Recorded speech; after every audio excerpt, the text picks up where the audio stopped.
ശിവോഹം ജയ് വീരഹനുമാൻ. രവിസ്വാമി, ഇത് ജാതിക്ക ചമ്മന്തിയാണ്. ഈ ജാതിക്ക ചമ്മന്തി പറഞ്ഞ മംഗല പഞ്ചായത്തിൽ അല്ലെങ്കിൽ നമ്മുടെ ഇവിടെയുള്ള ആളുകൾക്ക് അറിയില്ല അതിനെപ്പറ്റി. ഞാൻ പണ്ട് ചെറായിൽ പോയി, ഈ ശങ്കരാടി പറയുന്നതാണല്ലോ, അയാളുടെ ഒരു കുടുംബത്തിൽ ഞാൻ ഒരിക്കൽ പോയി. അവരുടെ ഒരു ബന്ധു, എൻ്റെ കുടുംബം, അയാളുടെ ഒരു മരുമാൻ എൻ്റെ ഒരു ബന്ധുവാണ്.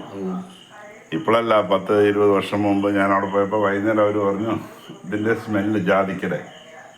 അപ്പോൾ അവർ പറഞ്ഞു ഇതെന്താ സാധനം ചോദിച്ചപ്പോൾ നല്ല മട്ടേരി കഞ്ഞിയും ജാതിക്ക തൊണ്ടും തേങ്ങയും കൂടി പച്ചമുളക് ഇട്ട് അരച്ച് പുളിയിട്ട് അരച്ച ചമ്മന്തി. എനിക്ക് അതിൻ്റെ മണം ഭയങ്കരമായിട്ട് ഒരു ഇഷ്ടപ്പെട്ടു. അപ്പോൾ ഞാൻ ഇന്നാൾ ഇവിടെ ഒരു സ്ഥലത്ത് പോയപ്പോൾ അവിടെ ജാതിക്ക നിൽക്കണം. ഇവിടെയുള്ള ആളുകൾക്ക് അതിനറിയില്ല, ഉണങ്ങി പോകണം. ഓരോ 1-2 ചെടിയല്ലേ കൊടുക്കാനും പറ്റില്ല. അതൊന്ന് 2 പച്ച ജാതിക്ക കൊണ്ടുവന്ന് ഇവിടെ കൊണ്ടുവന്ന് ഉണക്കി വെച്ചു. അതിൻ്റെ പൂവും തമിഴ്നാട്ടുകാർ പറയുന്നത് ബിരിയാണിയിലൊക്കെ ഉള്ളത് ജാതിക്ക ഒരു സുഗന്ധദ്രവ്യമാണല്ലോ.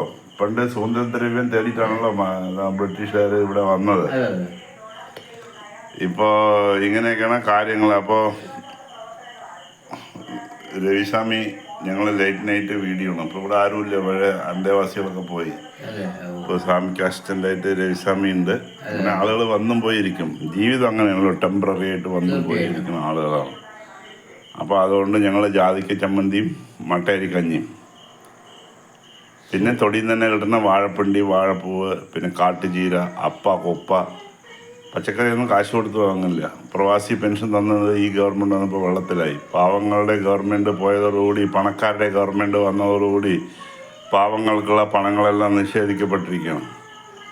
2 മാസമായി പ്രവാസി. പണ്ടൊക്കെ അവരായി വലിയ കടയിൽ ഫോൺ അടിക്കുമ്പോൾ പ്രവാസി കസ്റ്റമർ കെയറൊക്കെ ഇട്ടിട്ടുണ്ട്. അവരോട് ചോദിക്കുമ്പോൾ അത് ഞങ്ങൾക്കറിയില്ല, ഫോണ് പെൻഷനൊന്നും കിട്ടിയില്ല 2 മാസമായിട്ട്.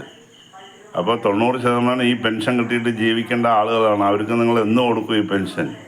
ഞങ്ങളുടെ നിന്ന് അംശാദായം പറഞ്ഞിട്ട് വാങ്ങിയിട്ട് ഇപ്പോഴും ആൾക്കാരെ നിന്ന് അംശാദായം വാങ്ങിക്കൊണ്ടേയിരിക്കുകയാണ്. അവരൊക്കെ നാളെ എന്തെങ്കിലും 60 വയസ്സ് കഴിയുമ്പോൾ നക്കാപ്പിച്ച കിട്ടും പറഞ്ഞിട്ട് ജീവിക്കുകയാണ്. അതാ ഞാൻ എന്നും പറയുന്ന പോലെ അദാനി അംബാനിക്ക് കുട പിടിച്ചത് കൊണ്ട് കാര്യമില്ല. ക്ഷേമ പെൻഷനുകൾ, റോഡുകൾ നേരാക്കൽ, AI ക്യാമറ വെച്ച് ആളുകളെ കൊള്ളയടിക്കൽ എല്ലാം ഗവൺമെൻറ്റിൻ്റെ പരിപാടി. പിന്നെ മദ്യം പറയുന്നത് കുടിക്കുന്നത് സാധാരണക്കാരാണ്. ഈ മദ്യം കൊണ്ടാണ് ഈ സകല ഗവൺമെൻറ്റുകളും വരുമാനം ഉണ്ടാക്കുന്നത്.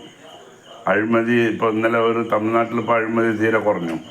അല്ല, കേരളത്തിൽ പണ്ട് മുതലേ കൈക്കൂലിയില്ല. പിന്നെയും കുറേ ചെറ്റകളുണ്ട് ഗവൺമെൻറ് ആസ്പത്രിയിലൊക്കെ. ഒരു കടലാസ് നമ്മൾ ശരിയാക്കാൻ പോയി കഴിഞ്ഞാൽ അവനെ എങ്ങനെ തിരിച്ചുവിടാം, കടലാസ് നമുക്ക് എങ്ങനെ ശരിയാക്കി കൊടുക്കാതിരിക്കാമെന്ന് ഗവേഷണം നടക്കുന്നവരവർ.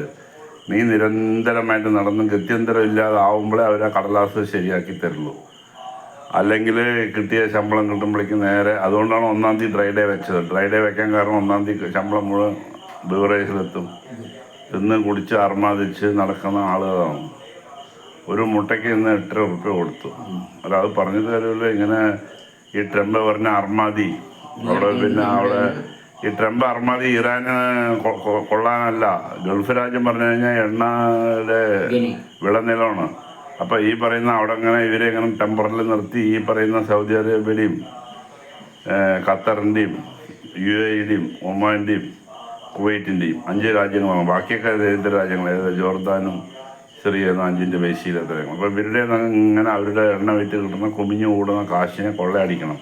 അപ്പോൾ അവർക്ക് പ്രതിരോധ സംരക്ഷണം കൊടുക്കണം, അവർക്ക് ആയുധങ്ങൾ കൊടുക്കണം. അത് കൊടുക്കാൻ വേണ്ടിയിട്ടാണ് ഈ പറയുന്ന യുദ്ധം ഇങ്ങനെ ടെമ്പറേച്ചർ നിർത്തുന്നത്. പിന്നെ കള്ളക്കരാറും കാണാൻ മറിച്ചതും. അപ്പോൾ ഇറാഖിനെയൊക്കെ അങ്ങനെ മാറി അടിക്കും. നേരെ മറിച്ച് കൊറിയ അടിക്കില്ല, വടക്കൻ കൊറിയ അവർ പുറംകാലോട് അടിക്കും. ചൈന അടിക്കാൻ പറ്റില്ല, ഇന്ത്യ അടിക്കാൻ പറ്റില്ല. ഈ 3 രാജ്യങ്ങളെ തൊടാൻ പറ്റുമോ?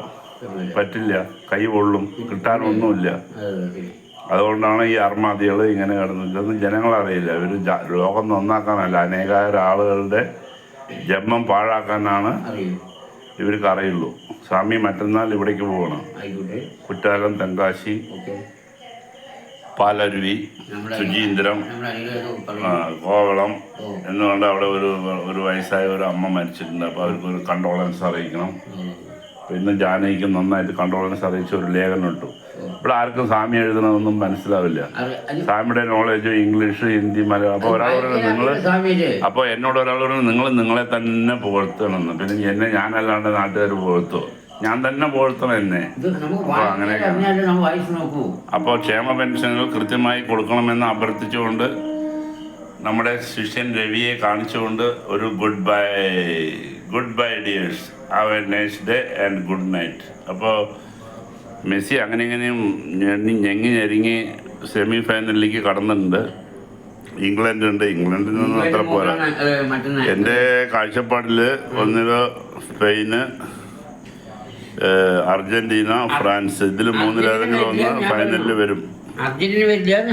അർജന്റീന വരില്ലെങ്കിൽ ഫ്രാൻസും സ്പെയിനും വരും. ഗോൾ മുഖത്ത് വന്നു കഴിഞ്ഞാൽ ഗോൾ അടിക്കാൻ നല്ല കഴിവുള്ള കുന്തമനകൾ, പോർമനകൾ ഉണ്ടെങ്കിലേ ഗോളാവുള്ളൂ, അല്ലാണ്ട് വെറുതെ കളിച്ചതുകൊണ്ട് കാര്യമില്ല. അപ്പോൾ എല്ലാം ആൾറെഡി ഇന്നത്തെ എല്ലാം ചർച്ചാ വിഷയങ്ങൾ കഴിഞ്ഞു. അപ്പോൾ എല്ലാവർക്കും നമ്മ വക അർപ്പിച്ചുകൊണ്ട് ഗുഡ് ബൈ.